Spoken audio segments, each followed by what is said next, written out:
Welcome to Leveraging Inspiration, the Inspired Patent Podcast, where we help you understand and leverage your intellectual property.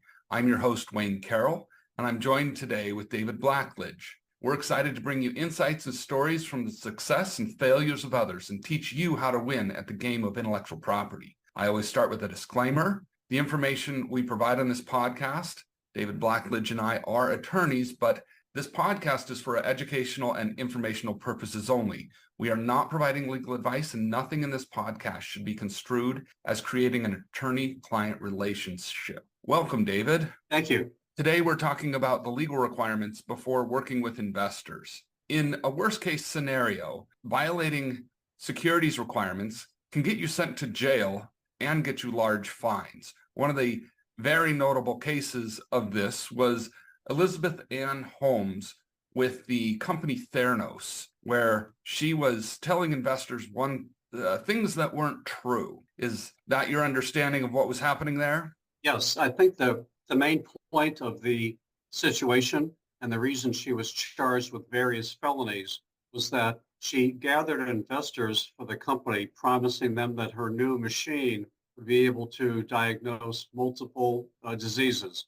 As it turns out, the machine generally did not work. And the blood tests they were running actually were done on commercially available machines.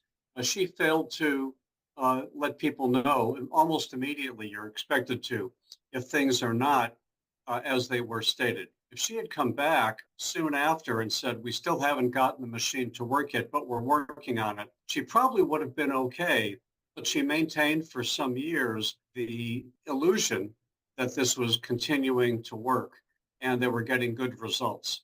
So there's kind of a before investing, you have to tell them the right things, but after you get their money, even if it's bad news, you're expected to let people know right away.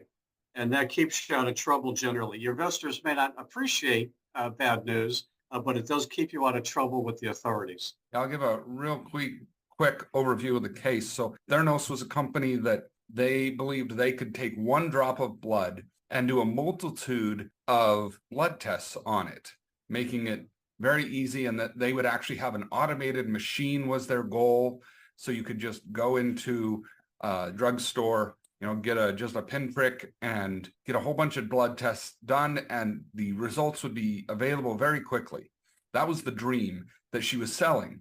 And she believed she could do it initially, I believe. So what the real question comes to, and I'm sure where her case came down to, was she committing fraud? Was she telling people things that weren't true? So in the beginning, if she believed she could do it, then she doesn't have a problem. But once she hit the roadblocks and was struggling to overcome them, instead of telling them, hey, we've got these roadblocks, they were actually taking orders and doing blood tests, but they were just sending them out to another lab, not using their actual testing equipment. And so it made it appear as though it was working, but it wasn't actually, the technology wasn't working yet. She gathered a lot of money because it was just such a beautiful idea, but unfortunately it only ended up being a dream that never came true. That's correct. So fraud, in sense, in the legal term, is that you knew or should have known that you were telling people things that weren't true. And even after people internally in the lab itself developing the machine said it's not working, we're working on it, but it's not working out, and they started sending these things out to commercial labs, as you said, she knew at that point that it did not work, and she should have communicated that immediately to the investment community. That they were having trouble with the machine. She did not. She maintained the illusion everything was fine.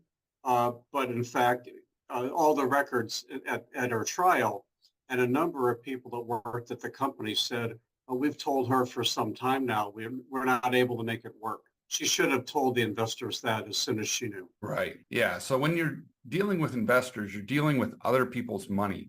And that can be true even if those people are your family and friends. There are requirements that you need to meet. And if you take enough of your friends' money or even your family's money and lie to them, you can still go to jail. That's correct, Wayne. You bring up an interesting point too, is some people are still a little deluded in that their friends and family, they don't need to have any particular type of paperwork or guarantees as regular investors. Nothing could be further from the truth.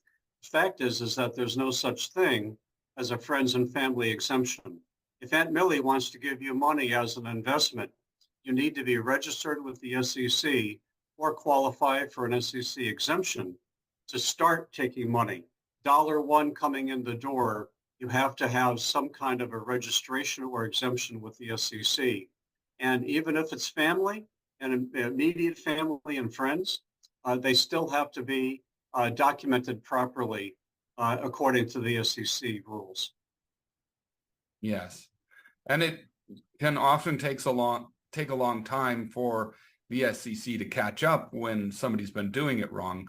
But at the end of the day, they don't let up. They keep going until they do send people to jail. And if you don't go to jail, it may be large fines. So you don't want either one of those.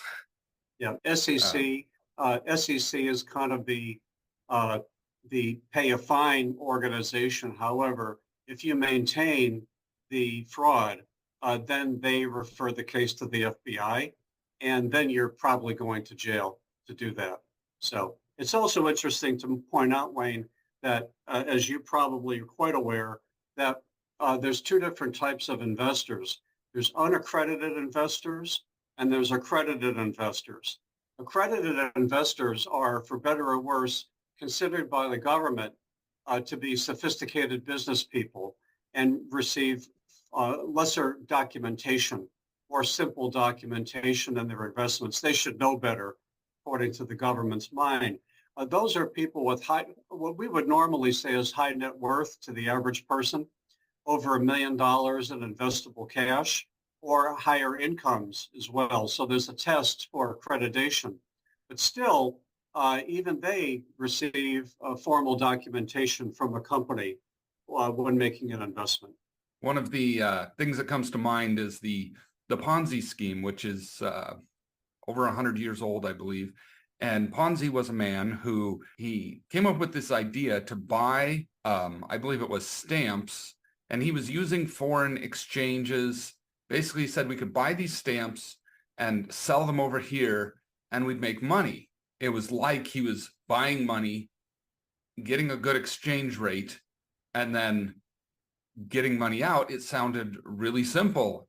And maybe for the first couple transactions, it actually worked. People were excited about this opportunity, and he got a lot of investors to where the point where he could not actually physically buy enough and do the transaction. It only worked on a very small scale, but he was excited about having all these investors. So instead of actually doing the transactions, he said, okay, I'm going to give you a 10% return, or whatever the number was. And so he took new people's money and gave the previous investors their return on investment. Then he just needed more people's money so that's what a Ponzi scheme is. And I've actually seen a case where it was labeled a Ponzi scheme and the guy did go to jail. It was dealing with real estate and mortgages. The whole purpose of having an SEC in a lot of ways is to protect the people who are putting a lot of trust in somebody by giving them their money. If you breach that trust, bad things are going to happen to you. And since we don't want the mob to be the ones that do the bad things, we have an SEC, because that's a lot better way to run our country. Yeah. The SEC was formed, the first SEC rules were put into effect in 1933, right after the Great Crash. And again, we still see this happening. You see another Ponzi-like scheme in Bernie Madoff. He, I think, was up to $56 billion in money, and he never made a single trade. But on paper, he kept on falsifying records where people thought they made a lot of money. And if you wanted some of it back or a small amount, he could write a check because he still had money in the banks a little bit.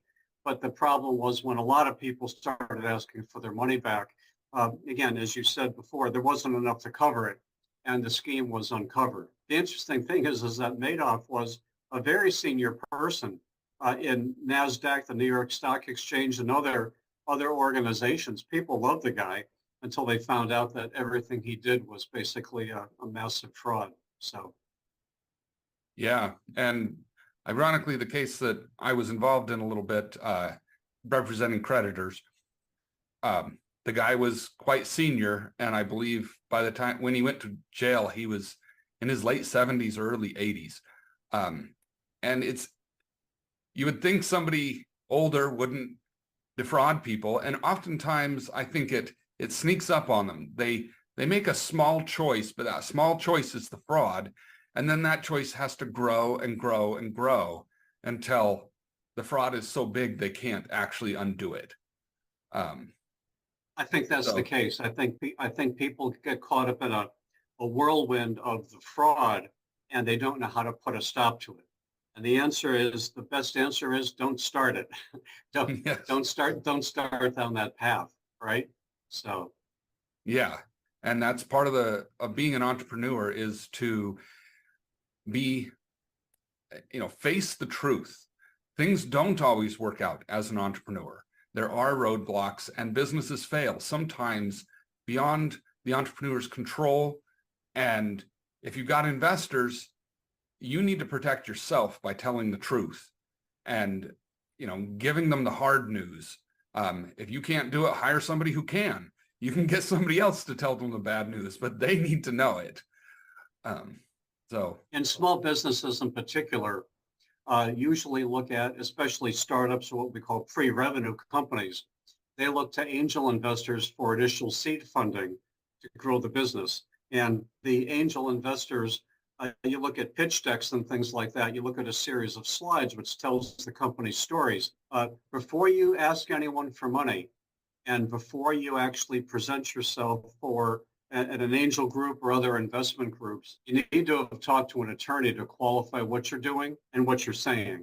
So that's the key, is not to wait until after I've had clients come in and say they've already accepted money.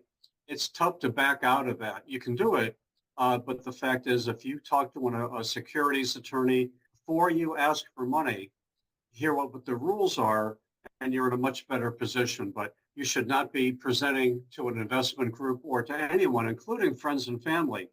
You should not be asking them for money until you talk to a qualified securities attorney. all right. Well, thank you. That's all the time we have for this episode, but we'll be back with more about dealing with investors. I'm Wayne Carroll. I'm joined with David Blackledge, and this is Leveraging Inspiration.